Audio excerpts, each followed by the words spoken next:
And here we go. This was the 1910s. So anywhere from 1910 to 1919. These up here, as you can see, are 10, 11, 12, 13, 14, 15, 16, 17, 18, 19. And then the 19s and the 18s and the 17s and the 16s and the 12s and the 10s back there. Okay, so this was a bag of 1,000 of the teens. So what else did we get in the bag that might be exciting? Let's get a little bit closer. And closer. Okay, the first one we have is a 1948 Denver. Next, a 1943 steel war cent. A 1937 San Francisco. 1930.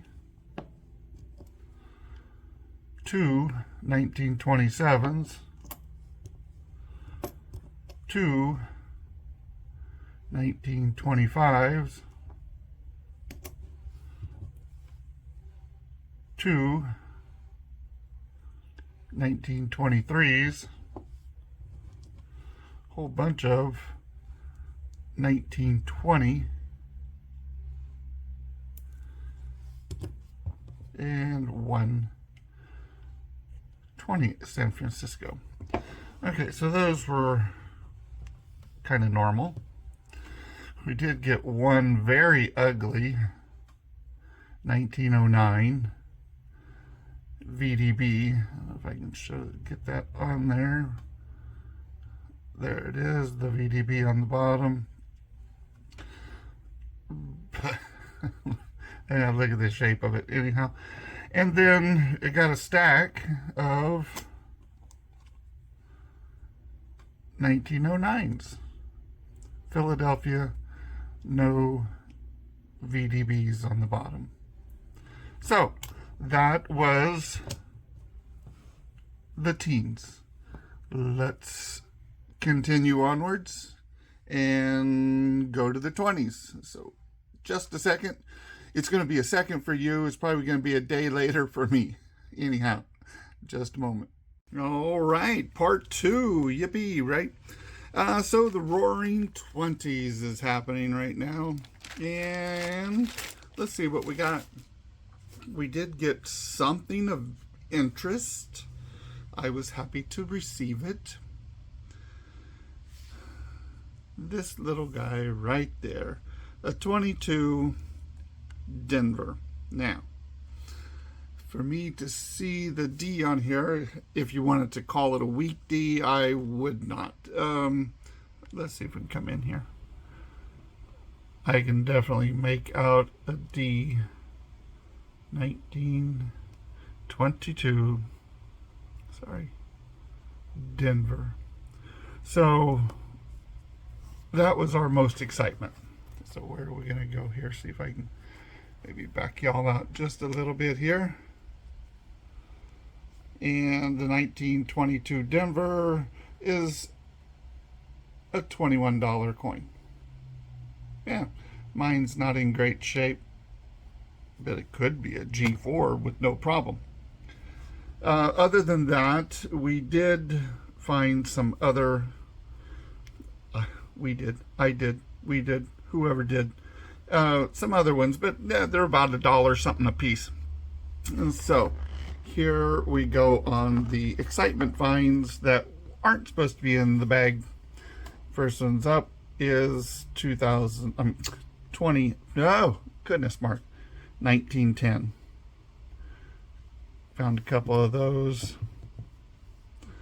Then we got a 1914. Like I said, we were only working with the 20s to 29s. And then we got a 13, whole bunch of 16 Denvers, 4 of them. And then we had that 18? Yeah, 18's Philadelphia, and then some 19 Philadelphias, 30, 34, 36 Philadelphia and a Denver, 37, 38, a couple of those, 39, and a 39 Denver, yes, 39 Denver. So if you look at this coin right here, this is not a bad looking coin. It still has this detail, looks nice, has a lot of stuff on here that kind of makes it look or seem a little bit better. They are full of gunk, as you can well see. That 22 Denver looks like somebody cleaned it across the face area there, because it came out nice and shiny. Like I said, the 22 is kind of going, so I can't really tell if that's a wear or if I called it a weak D. If I called it a weak D, this would be $26. So I'm going to just call it a 22 Denver. Anyhow. Okay, so that wraps up this portion of the 19. Oh, let me show you again. This one was a whole lot better. 2, 2, 2, 2, 2, 1, 2, and then whatever's left up front. And of course, we have the Denvers and the San Franciscos, respectively, in front of each tube here. So personally, I thought this was a really good bag, and personal opinion, I'd buy it again, especially if it had a whole bunch more of those in there. That would have been nice. Anyhow, let's get into the last batch of 1,000. Be right back. And the wrap up. So this is the 1930s, the Depression errors towards the beginning, of course. And so 30, 31, 32, 33, 34, 35, 36, 37, 38, 39. All the second rows are Denver's, and the third row is San Francisco's. So did pick up some 31s, this little amount right here, and they're about $1 a piece. And if it was the 31 Denver, which I did not get, that would be about $7.50, and the S San Francisco's would be $75. Well, I got all the $1 ones. And the rest of them, 33 Denver, that's a $5.50 coin. Yep, it's on there. It's hard to see it. Some of the coins, let's see if I can bring in some of the coins. Yeah, they're going to be dirty, right? Well, that's a decent looking coin, at least, except for it's dirty. So then we had, like I said, the rest of them are all 35-cent coins at the most. And then we had some 20's. For some reason, the 20's were in here. I don't know if am I getting even close to y'all. 20, some 23's, 25.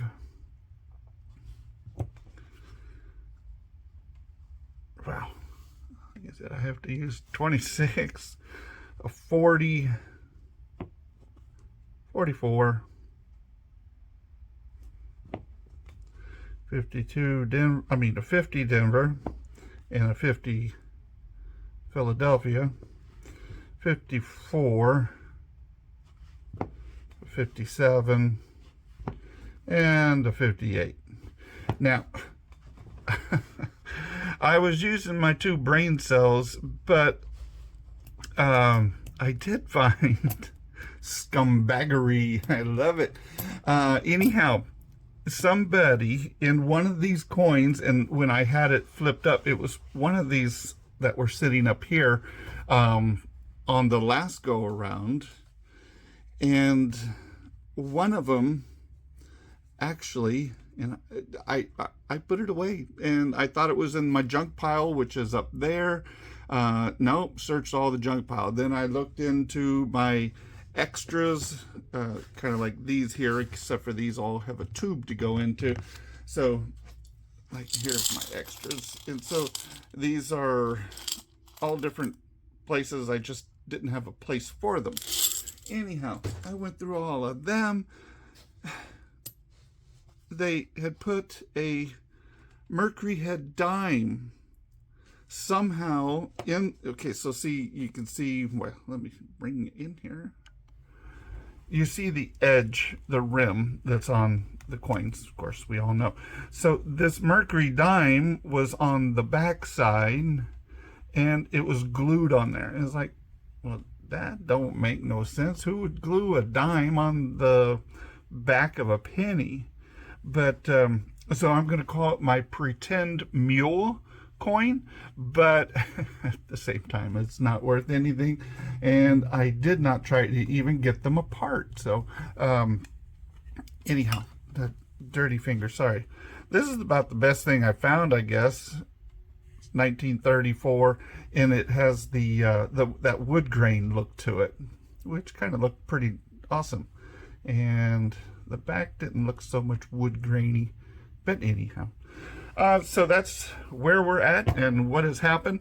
And would I purchase this again? Remember now, I purchased 1,000 of the teens, the 20s, and then the 30s, about 1,000 of each of those bags. Okay.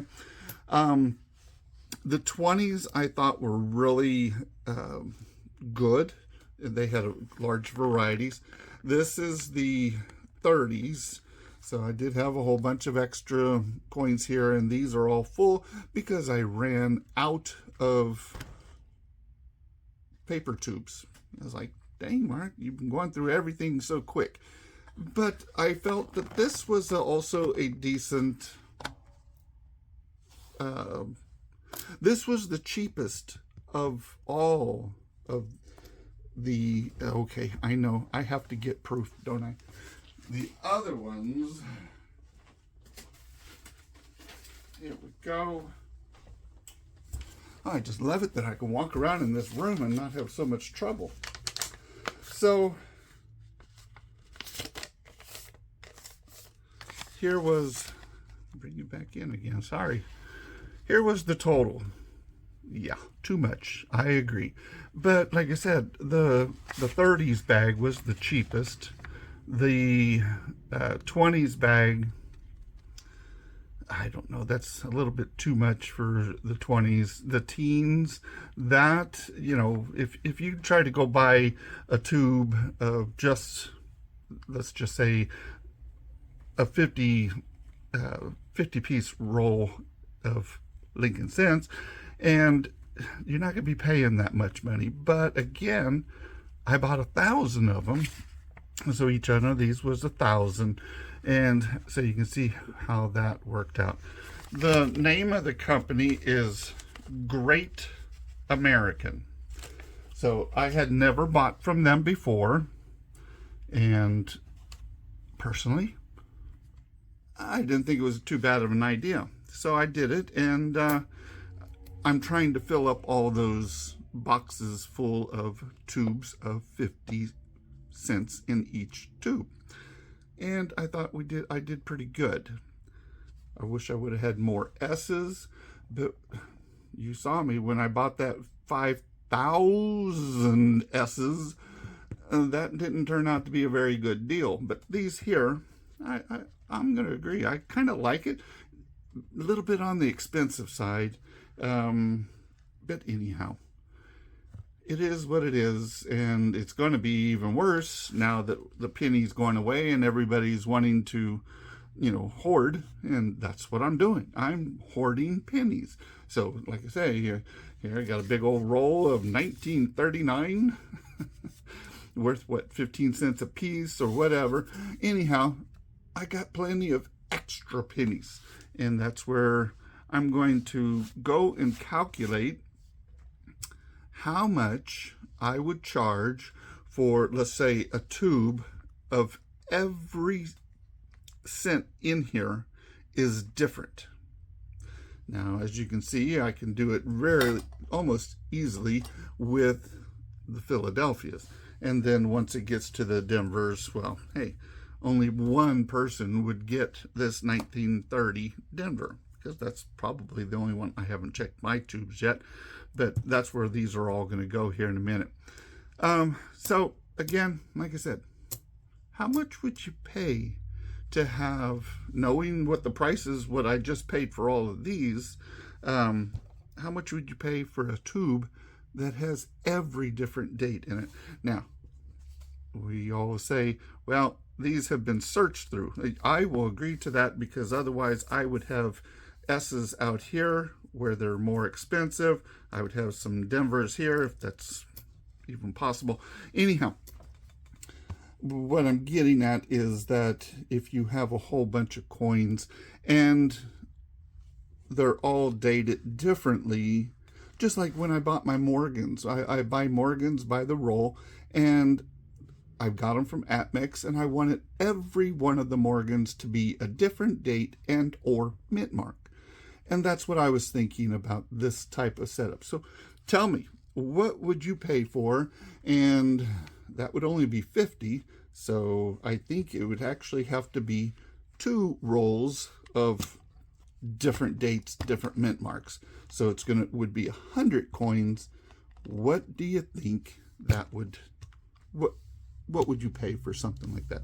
Anyhow, I love all of y'all. Don't forget to like, comment, and subscribe. And don't forget, December's coming, and there's going to be 1 ounce of silver given away. So make sure you comment whenever you like to comment.